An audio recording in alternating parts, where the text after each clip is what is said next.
Olá pessoal, sou o psicólogo Giovan e gostaria de estar lendo um livro aqui, especificamente da psicologia, de um autor muito importante que estuda muito a psicanálise, que é John Bowlby. E o livro dele, que é um livro muito raro de ser encontrado, que é Formação e Rompimento dos Laços Afetivos. O primeiro tema dele que eu vou estar lendo aqui para vocês, vou começar a estar lendo vários, vou tentar ler esse livro inteiro, né? Já que estamos em casa, né? Estamos muitos trabalhando em casa em função da pandemia do coronavírus, né? Dessa doença tão terrível. Eu vou tentar ajudar, né? Lendo esse livro de um autor que eu gosto muito e penso que muitos psicólogos também gostam, para poder ajudar, né, em como a gente pode melhorar a nossa vida dentro da nossa casa. O primeiro tema dele, né, desse livro, é psicanálise e cuidados com a criança. Talvez nenhum outro campo do pensamento contemporâneo mostre mais claramente a influência da obra de Freud no que o que se refere aos cuidados com a criança. Embora sempre tenha havido aqueles que sabem ser a criança, o pai do homem, e o amor materno algo indispensável ao bebê em crescimento. Antes de Freud, essas verdades, muito antigas, nunca tinham sido temas de investigação científica. Portanto, eram prontamente postas de lado como sendo sentimentalismo sem fundamento válido. Freud não só instituiu no fato óbvio de que as raízes de nossa vida emocional mergulham na infância, como também procurou explorar de modo sistemático a ligação entre acontecimentos dos primeiros anos de vida e a estrutura e o funcionamento da personalidade adulta. Embora, como todos nós sabemos, as formulações de Freud tenham encontrado muita oposição. Ainda recentemente, em 1950, psiquiatras eminentes nos diziam não haver provas de que o que acontece nos primeiros anos de vida é importante para a saúde mental. Muitas de suas proposições básicas são tomadas como certas. Não só vemos revistas populares, como a Picture Post, informarem seu público de que a criança infeliz converte-se num infeliz adulto neurótico. E o que importa é o comportamento daqueles entre os quais uma criança cresce. E nos primeiros anos, especialmente o comportamento da mãe. Mas essas opiniões tiveram eco nas publicações oficiais. O Home Office do Ministério do Interior britânico, de 1955, ao descrever o trabalho do seu Departamento da Criança, assinala que as experiências passadas de uma criança desempenham um papel vital em seu desenvolvimento e continuam sendo importantes para ela. E adverte que a finalidade deve ser garantir, tanto quanto possível, que cada bebê seja regularmente cuidado pela mesma pessoa.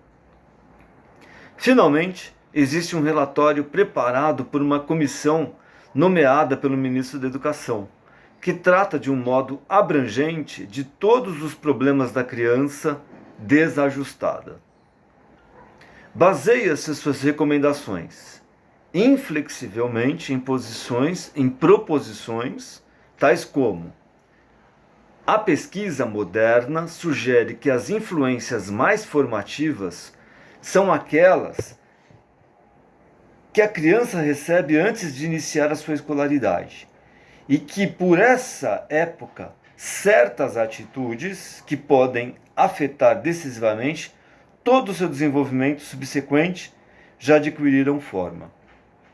E a felicidade e a estabilidade de uma criança nesse período, o estágio final da infância, ou a sua infelicidade e o desajustamento na sociedade ou na escola depende predominantemente de uma coisa: a adequação de sua formação nos primeiros anos de vida. Ao celebrar-se o centenário do nascimento do fundador da psicanálise, é apropriado registrarmos essa revolução no pensamento moderno. Existe hoje, entre os psicanalistas e aqueles que são por eles influenciados, uma ampla área de concordância, pelo menos quanto às algumas das questões cruciais que se referem aos cuidados com a criança. Todos reconhecem, por exemplo, a importância vital de uma relação estável e permanente como uma mãe, ou mãe substituta, amorosa durante toda a infância, e a necessidade de aguardar a maturação antes de arriscar intervenções tais como o desmame e o treinamento de hábitos pessoais de higiene. E, na verdade, todas as outras etapas na educação de uma criança. Sobre outras questões, entretanto, existem diferenças de opinião, e em virtude da complexidade e da relativa novidade do estudo científico desses problemas, seria surpreendente que não existissem. Isso causa com frequência confusão e perplexidade nos pais, especialmente os hábitos de certezas nesta vida.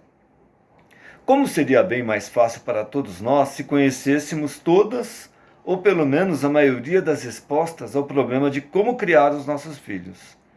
Mas isso está longe de ser a situação atual, e não desejo nem por um instante dar a impressão de que é. Entretanto, acredito que a obra de Freud nos dotou de alguns conhecimentos sólidos, e além disso, o que talvez seja ainda mais importante, mostrou-nos um modo fecundo de considerar os problemas que envolvem os cuidados com a criança e procurar uma compreensão mais profunda dos mesmos. Bom, esse é o primeiro tema aqui, né? Psicanálise e cuidados com a criança, que eu li aqui. Eu acho que a gente em outra oportunidade podemos discutir mais. Mas na sequência, ou amanhã, ou depois de amanhã, estarei lendo Ambivalência e a sua regulação. Ok? Bom, quem quiser curtir, né, minha página lá no Facebook, por favor, curta. Vou estar registrando lá também, no YouTube e no Instagram, né? Então estarei divulgando essas leituras que eu acho super importante, me ajudou bastante na clínica, me ajudou bastante em conhecer um pouco mais da psicanálise. É muito legal, é muito interessante quem conseguir acompanhar essas leituras aqui, ok? Então, é isso daí. Fique em casa, né, para a gente melhorar as nossas vidas e as dos outros, né, que tem mais fragilidades, principalmente os idosos. Ok? Um beijo e até a próxima.